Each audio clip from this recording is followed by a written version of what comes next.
Hey guys, here bringing you another YouTube video, and I know it's been a long time since I have done a video, and I do apologize for that. There was a lot of issues with internet and the internet company and stuff like that. So we are watching some post-match team deathmatch on Citadel, and I've got to say I love the look of this map. I love how big it is. I don't know what it is about this map, but I played it twice now, and it's one of my favorite maps apart from Outlaw. So yeah, so we're gonna get into today's video, which is talking about what you need, the fundamentals that you need to be a professional player. So the first thing I want to talk about is team spirit. So basically, your team is not going to function properly if you guys aren't hyped. If you guys aren't hyped before a game and you're trying to play in a tournament and you've got some team members who are just being negative about everything, they're complaining, they're raging, your team is not going to perform at its maximum potential if you guys can't calm those teammates down.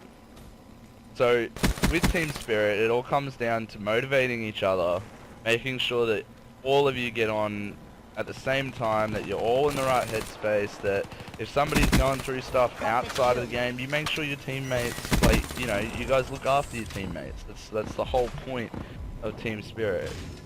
The second thing is grinding. I can't stress to you guys how much it is important to grind in Call of Duty, and I'm not even considered a really great player. In fact, in my team, I'm probably the worst slayer there is. But to come from where I was 6 months ago to where I am now, I've improved dramatically. I'm actually speechless to myself at how much I've improved, and the amount of respect that I get from players now to where to what I was getting originally.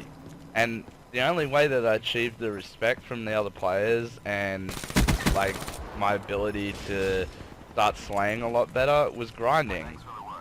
If you guys haven't seen Crim6's video where he talks about where you put 15 bots on veteran with radar constant on, and you just sit there for a couple of hours, like till you hit about 500 kills, and you just sit there and sit there and sit there, it makes your reaction time better, it makes the accuracy better, it makes your map awareness like so much better. And map awareness, with like in the grinding category, map awareness is crucial, because in map awareness, if you aren't looking at your radar or if you don't know the spawns, you guys are gonna get smacked. And I remember playing in the CWL Australian Challenger Division, and I had no idea about spawn control, I had no idea about watching the spawns, and it literally killed our team. We got absolutely smacked. And you know, I was talking to a guy about all of this the other night, and I sat there and realized to myself that even though I've come so far, I've still got so far to go. And that's what a lot of you guys need to understand as well. It's not going to happen overnight, and I'm telling you right now, it's not going to happen overnight. And I'm not even like a pro player, so like when you hear like Nade Shot or like Scump tell you that it's not going to happen overnight, that's because they actually know. It's not because, you know, you guys will sit there and think, oh yeah, but they're like the best players in the world, or at certain stages, and it's so easy for them to say that it's not going to go overnight, and it really isn't. You spend hours and hours of gameplay. If your team's not on, it does not matter. Verse the bots, do the accuracy training, practice your uplink throws, practice spawn control, play TDM, play pubs. It'll keep your accuracy on, it'll make you a better player, it'll make you just so much more faster than the enemy if you keep practicing. Just because your teammates aren't on doesn't mean that you can't play. Okay? So I want to talk about team molding.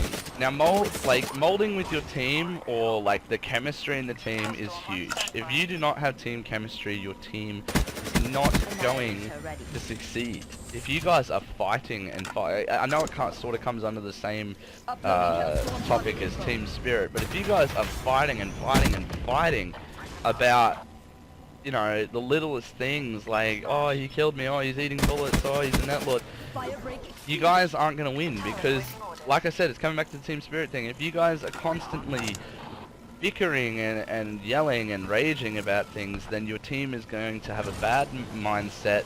They're not going to be able to hear call-outs. They're not going to be able to focus because you've got a rager in your party. And if you're a team captain, it comes down to you to make the decision. If you've got a player that you know is raging and is constantly doing it, and no matter how many times you tell him to stop, he's not going to stop. If you're dealing with a player like that, you've got two options. One, you can sit down and talk to him in a private chat. Just sit down, have a discussion with him, tell him, you know, you need to sort this out, otherwise we can't move forward as a team. And, you know, if you like him as an individual, say it, you know, give him some credit, but make them realize that raging is something that they need to learn to control. And I was a huge rager back in the day. I used to yell at the top of my lungs in competitive games, and no teams would have me. In fact, I actually retired for 4 months to work on myself. I stopped being a rager. I learnt spawns. I got my gun skill better. I grinded and grinded. For 4 months, I didn't have a team and I just played.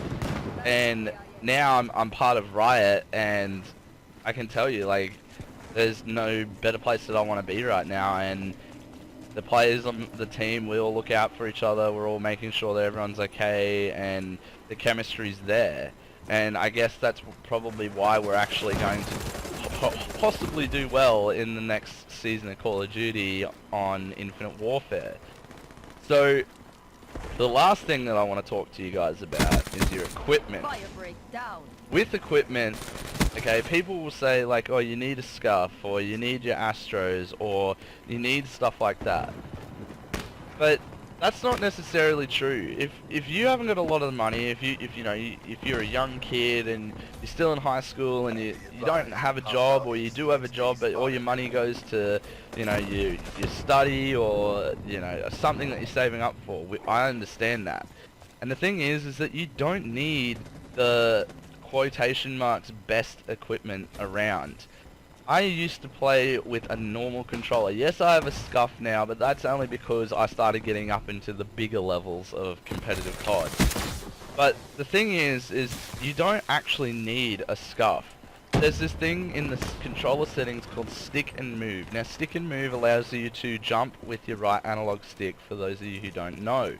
So you do not have to take your thumb off the thumbsticks. Okay? There's all these little things that you guys can twerk with that will make your gameplay so much better, and you'll be able to move around the map as if you have a scuff without paying the $380 that, you know, that I did. And the Astros, like, well, I'm just going off of, you know, the typical mindset here. I use Astro A40s. I like them, they're comfortable, the sound quality is amazing, it's just my personal preference. But use whatever headset you've got. Don't ever blame your equipment, okay? Yes, eventually you're gonna need to upgrade, and it will happen. You guys will upgrade over time, you'll get the money, you'll get, you know, you'll be able to do it. And with that being said, just grind, guys. That's all I can say, is just grind. So I hope you guys enjoyed today's video. I know it was a short, just little chat with you guys. I've not really done this before, but I hope you guys enjoyed it. Please give it a thumbs up if you did. Leave some comments down if you agree or disagree. I'd like to have some discussion with you guys. So yeah, I hope you guys enjoyed today's video, and as always guys, I'll talk to you later.